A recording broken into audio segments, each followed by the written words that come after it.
Hello, everybody. My name is Logan Vincent Bennett, also known as Logan Van Buren. Today, we are presented by KSLU 90.9 FM, and we are talking about college football and the NFL. Just football until baseball comes to a close and basketball goes to tip-off. It would just be mostly football. Today, I'm actually alone. There's no one else with me. Absolutely no one else in the room. Nah, I'm just kidding. Today, I have two people making their season debut tonight. They haven't been on all semester. Introduce yourselves. My name's Peyton Sawyer. I'm the Storm. Logan Graffia, a.k.a. the Mafia Man. I'm back. Welcome back.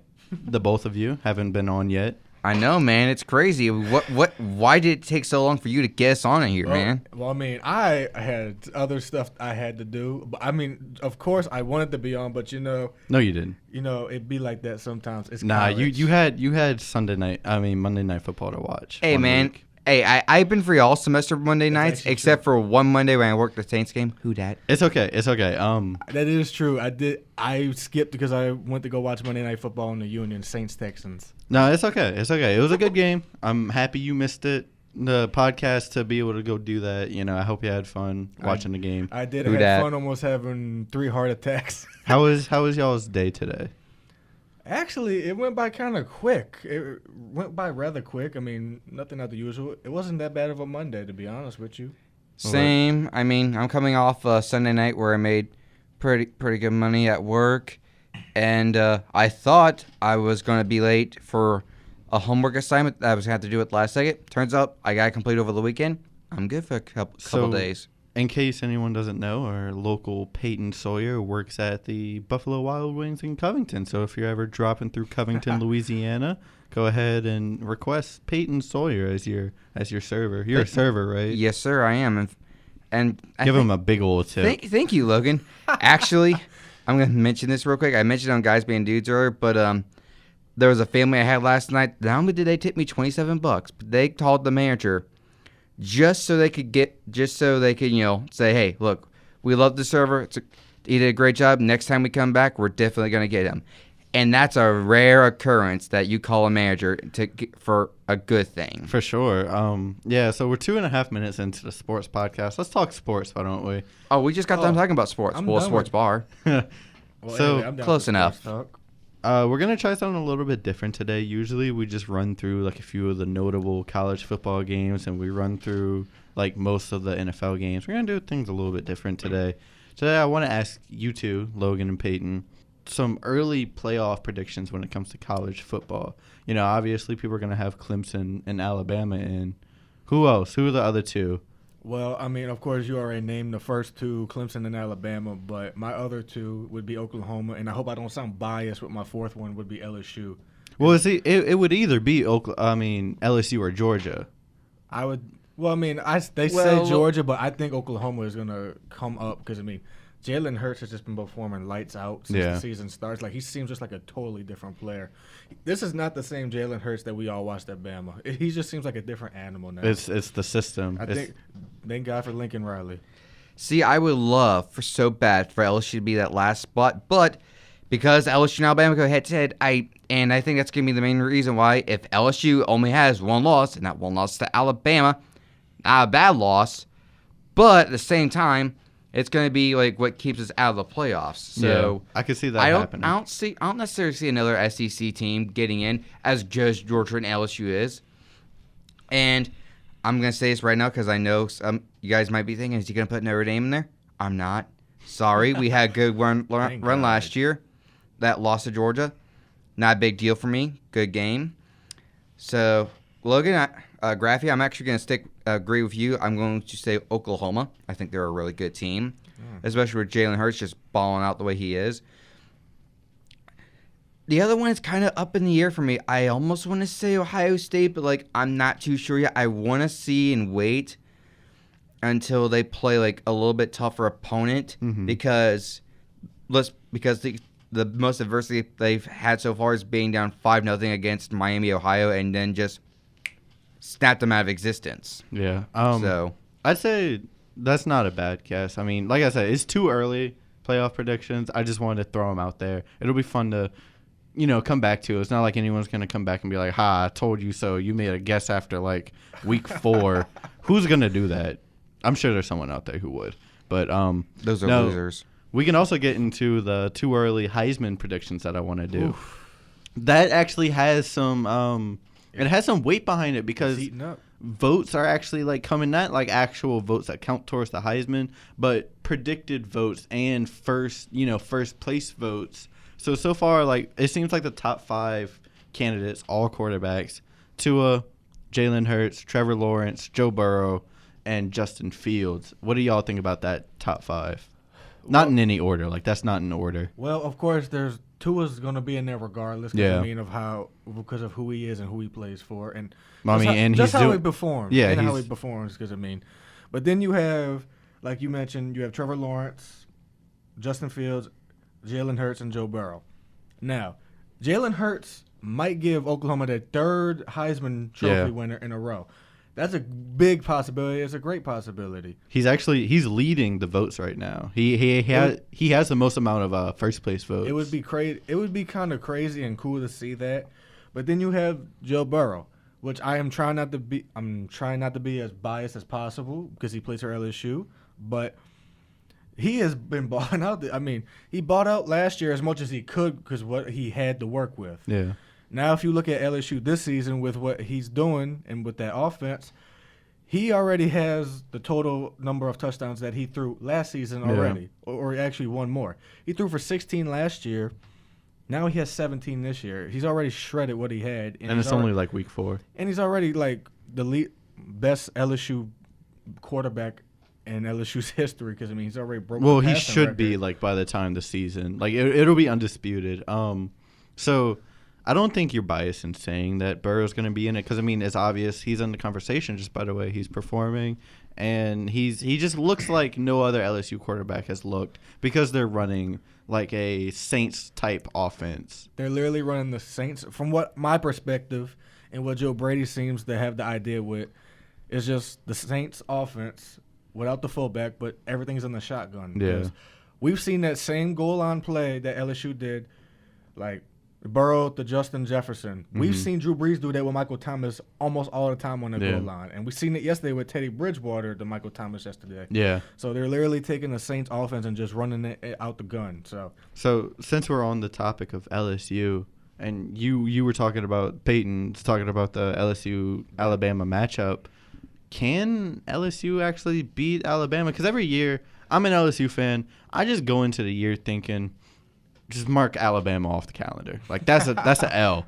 Like, every year, like, it's kind of like a decline since, like, 2011 of me hoping, like, blind hope that we can beat Alabama. Yeah. And every year since then, it's kind of dropped off. It's kind of just been like, okay, we're not going to beat them.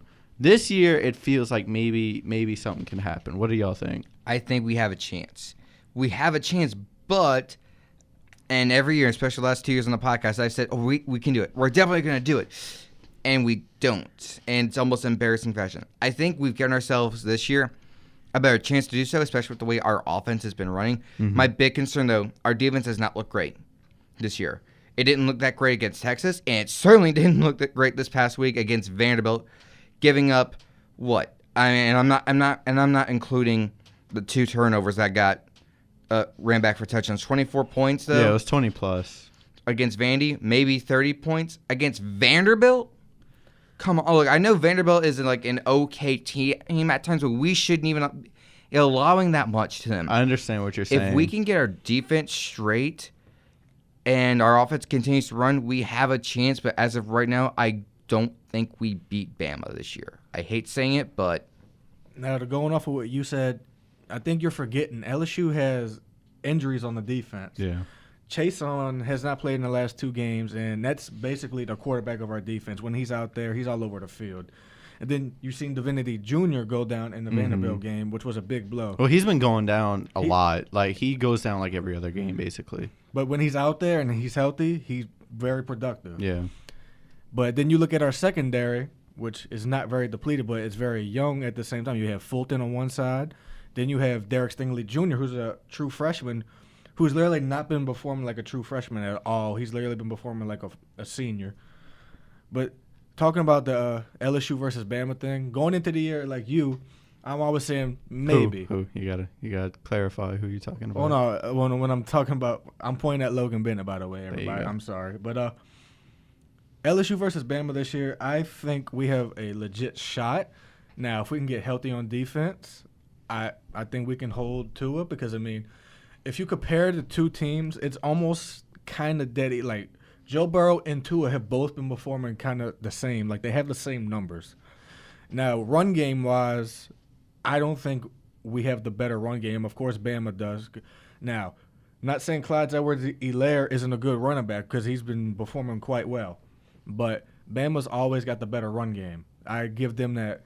And also, if I had to predict the score, it would probably be dating back to 2011, probably a low score. Oh, like probably, a defensive battle? Like a defensive battle, like a 10-3. But if it's not, and it turns out to be like a shootout, like an old-fashioned shootout, it could be like a 48-40 type of game. Well, I'm not asking what the final score would be. I'm just saying, who do you think? Yeah, so I'm gonna give it to LSU this year. If they could continue to play offense like they've been doing, I think they got a shot. I'm gonna go ahead and feed off of that, and we're gonna move into NFL. I'm with Peyton.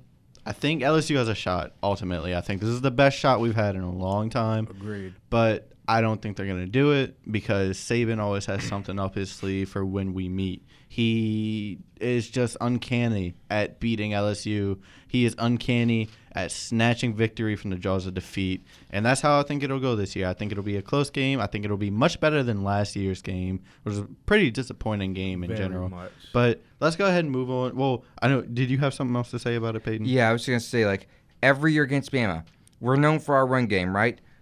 Even when we've had, like, one of or the best running back in the country, Bama has shut it down. Leonard Fournette had maybe 60 yards combined his two games against Alabama. We need to establish this run. I'm not saying abandon the pass game completely and go head first running, but still, we need to establish it. Yeah. So that's that. We'll see LSU face off against Bama in October, November? It's coming first up, week in November. It's in November. It's always November.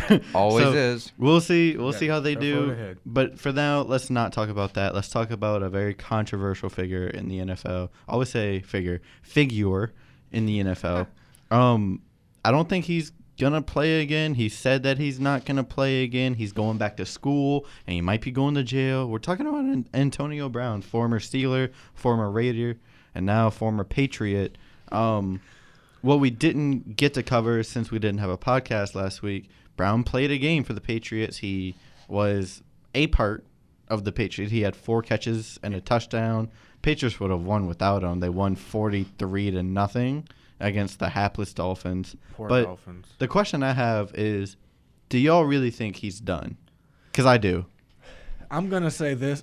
All these things that's coming out now, it's almost kind of like what you see in the news when it came to, like, everybody that you've seen. It kind of reminds me of, like, the whole Bill Cosby thing where literally one after another came out, and then it's just wound up he's in jail. Yeah. It's kind of like what I'm seeing with Antonio Brown. There's more and more stuff coming out, and we don't know what's true, what's not. So well, we do know that he had texted he threatened his accuser. He did and do that. That was the last straw for that the was Patriots. proof. There was proof right there. So Yeah. he did do that. Now the whole sexual assault stuff, we don't know if that's true or not. Yeah, we just, it's all in the air right now. But if my answer to him playing in the NFL again, I really doubt it. Like, if he wants to play football again, there's always the CFL. There's the XFL. The XFL already came out and said they don't want him. Yeah. So there's always I don't blame Canada. them. There's always Canada. My thing is, the whole thing with the accuser, people were like, oh, put him on the exempt list. Well, that wasn't a criminal case yet. It was a civil case.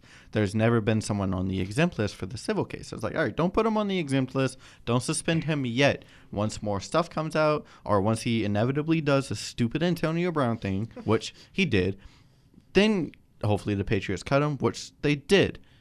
I'm happy that the Patriots cut him because deep down, I was tired of defending him. I know you're a Patriots fan too, Peyton. Were you getting a little tired of how much noise he was causing?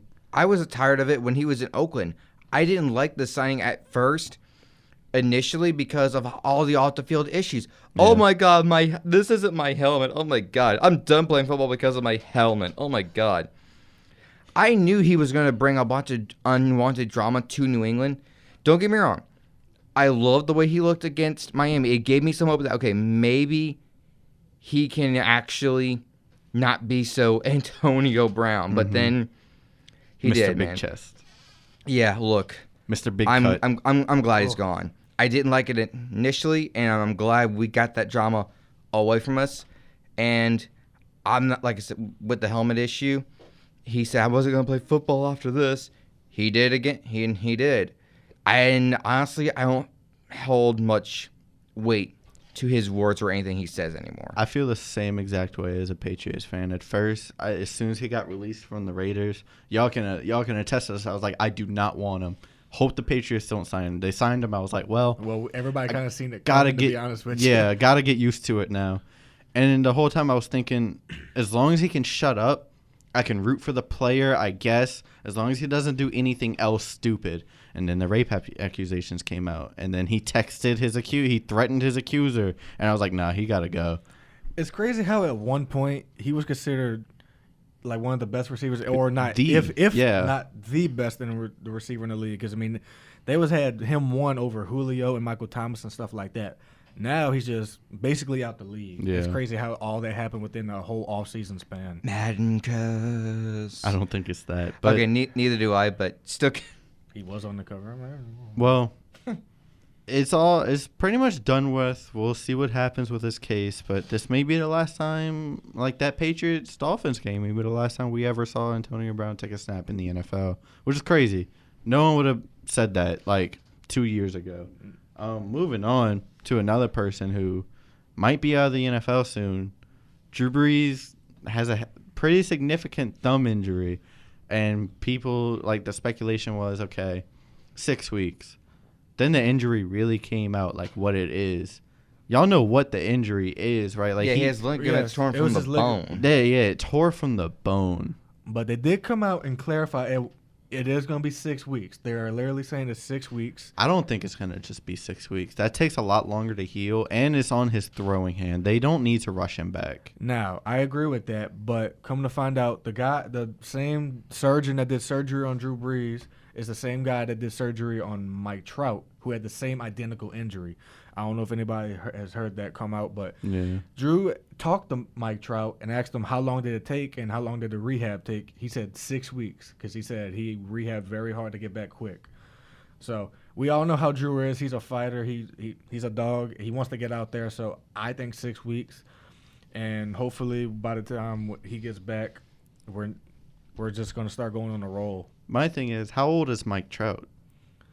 He's probably in his 30s, late 20s. He's not as old as Drew Brees. And throwing a baseball, it's hard, and it requires your thumb. It requires a little bit less grip than throwing a football. You need to be able to grip a football a certain way to throw it compared to a baseball. I'm not trying to put down baseball or Mike Trout. He's a phenomenal athlete. He's great at what he does. But it's a little bit different. You can't look at him really in comparison. We'll see. I think Teddy did pretty good his first week starting against Seattle, but we'll talk about that another time. Logan, can I get you to do something for me? Yes, sir. Look up the schedule, the remaining schedule for these teams. I'm working on it. Which one is first? The Bills, the Patriots. Well, I can only do one at a time. One at a time. I'm gonna list the teams out anyway because it's relevant. I can look up one of them. Well, I can tell you this: the next game that the Bills and Patriots play. Wait. Oh yeah, well they're playing each other. They're playing each other. So, the Bills, the Patriots, the Chiefs, Rams, 49ers, Cowboys, and Packers are the last undefeated teams. Okay. One of them's about to drop this next week because the Bills and the Patriots play each other, and unless they tie, one of them's gonna have to come out with a I can give you a spoiler as to who wins that. Don't say it, because I swear, Peyton, if the Bills win, I'm gonna Packers. Be mad. Spoiler: the Packers. There you win go. that one. So I wanted to ask y'all who the last remaining undefeated team will be. I think this is going to be a shocker because I'm actually shocked with how they're still 3-0.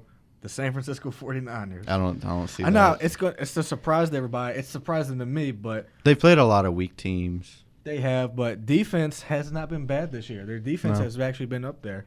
Now, going off of yesterday's game, Jimmy G threw 2 picks, but after I watched it, was not his fault. Each time, hit his receiver in the hands. They just did not come up with it. They tipped up in the air, pick. Just how it happens sometimes. But he did lead them on a game-winning drive, and they won the game ultimately against the Steelers. But so my pick is for the 49ers. Now, I don't know how long they can stay undefeated, but that's just what's the 49ers schedule looking like? That's what I'm saying. Well, they play in a tough division as it is. Yeah. I mean, their next game is against the Browns and Santa Clara, so that might be a tough. What are the next few games though? So they got the Browns, then they have the Rams. They Ooh. Have that's divisional, so that's gonna be a tough one. Then they have the Redskins, the Panthers, another divisional game against the Cardinals. Kyler Murray and the Cardinals come to town on Halloween night, and then after that they got Seattle. Then they got the Cardinals again. So yeah, they're not. I don't see them as the last remaining undefeated team. And you're gonna call me biased. I think it's the Patriots because of their schedule.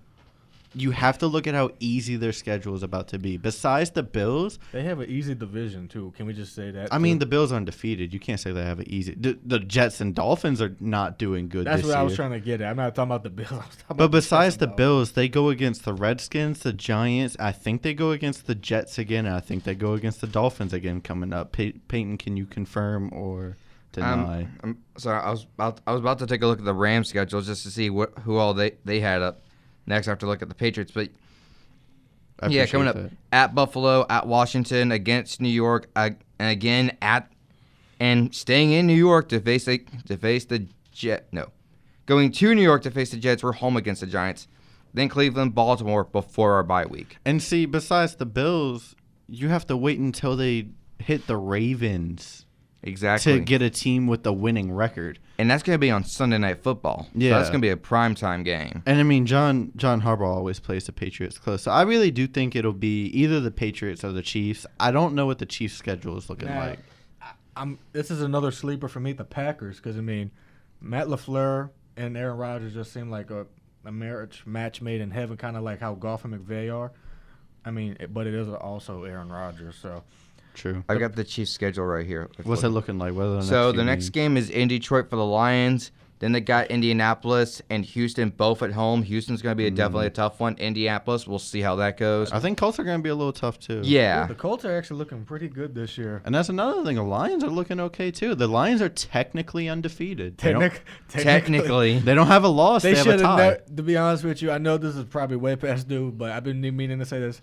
How the heck did they let them come back? I kind of wanted the Cardinals to win after that because it's like, you know what? I want Kyler Murray to beat my second team. He still doesn't have an NFL win, Kyler Murray. It's unbelievable. I mean, I don't think it's that unbelievable. He hasn't been playing bad. But he doesn't. That's what I've been saying since he got drafted. He doesn't look like a number 1 overall pick, though. Not that, but regardless of how he plays, he doesn't have a good team around him. The offensive line is awful. Yeah. Just so tragic.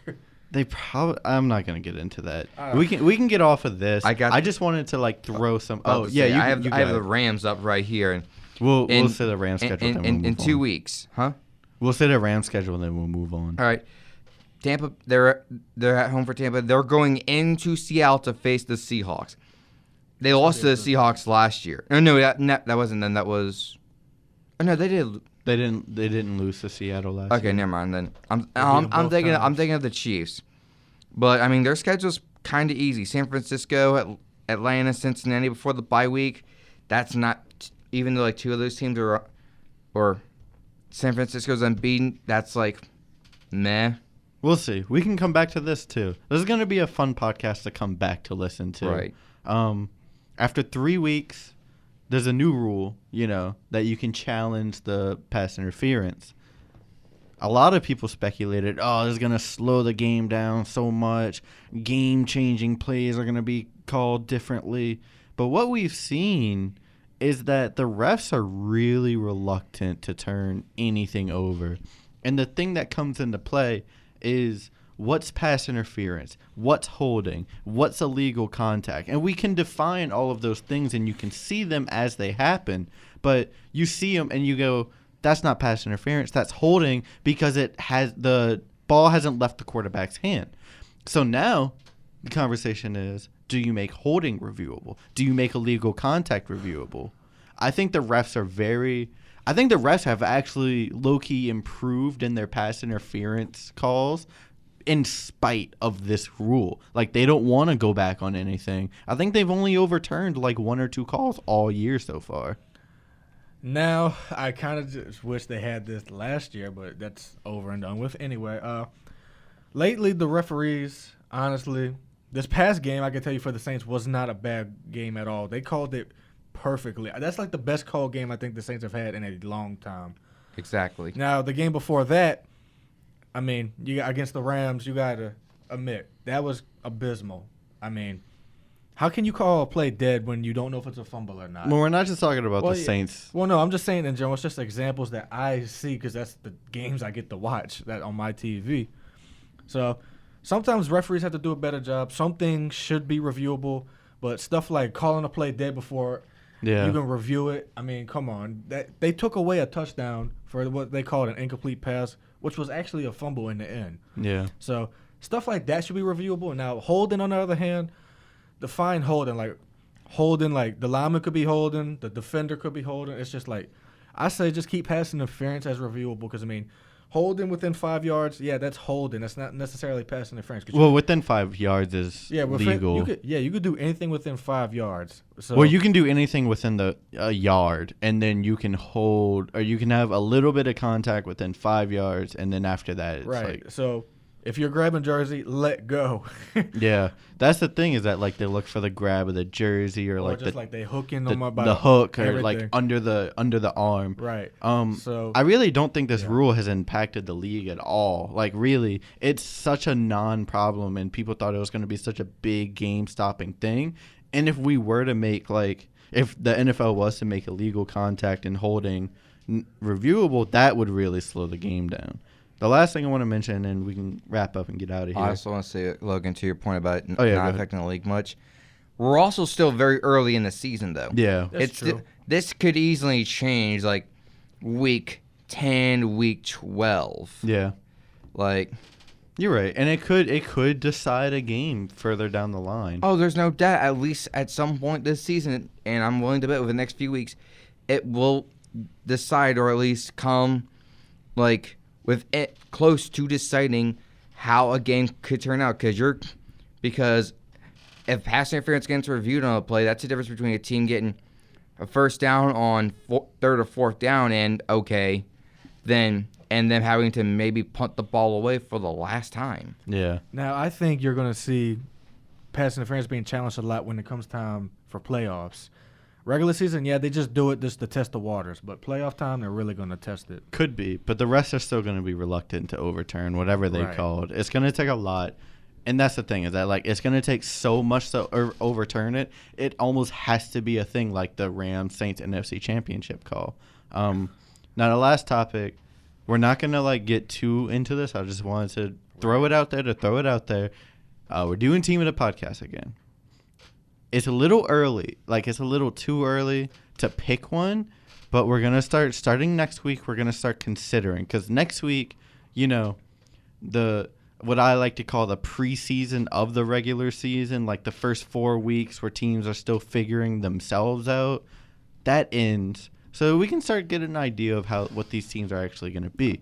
Last year, we picked the Bears. We're not picking the Bears again. No. Automatically, we're disqualifying the Saints, Patriots, Lions, and we don't have to disqualify the Eagles this year because Tyler Guidros isn't here.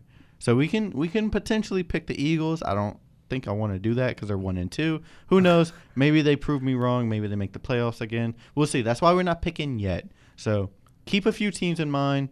Besides that, that's it. It's been a good podcast. Thank you, Logan, for coming on. Thank you, Peyton, for coming on. Thank you, Derek, for being fill-in producer. Did a good job today. My name, once again, is Logan Van Buren. It's been a great day. Hope you guys have a great night. Today I've been here with Logan Graffia, a.k.a. the Mafia Man. Peyton Sawyer, I'm the store. And that's been it. Thank you for listening. Peace. Peace out, y'all.